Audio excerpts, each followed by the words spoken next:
This is the 4-directional wrist stretching sequence. So our fingers are going to point up, out, in, and down. That's our 4 directions. We're going to do this from all 4s.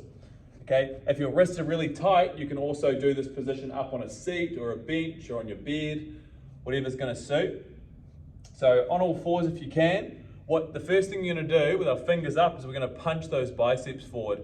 This is going to lock our shoulders and our elbows up as we're just trying to move at the wrist. So we're going to lock them up tight to make sure we're not bending or just using our shoulders. So what we're going to do, punch the biceps forward, and my first direction with my fingers facing forward is to lean forward and back. Now as you lean forward, you're going to feel that stretch and that pressure begin, but I'm keeping my elbow tight the whole time. I don't want to soften the elbows and end up just moving with my shoulders, okay? So elbows tight, moving into the wrist. That's our first direction. Our second is to have the fingers face each other. Once I've got this, once again, locking the elbows up, and then I'm swaying side to side. So this time, as I move to my right, I'm stretching my left and vice versa. So I'm going to the opposite side, creating that bend, really moving my weight into my fingers, my knuckles, splaying the fingers right out, getting a good stretch there.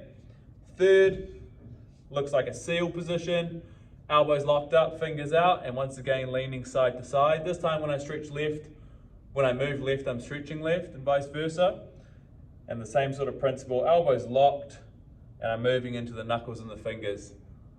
The last one is to turn my fingers towards me.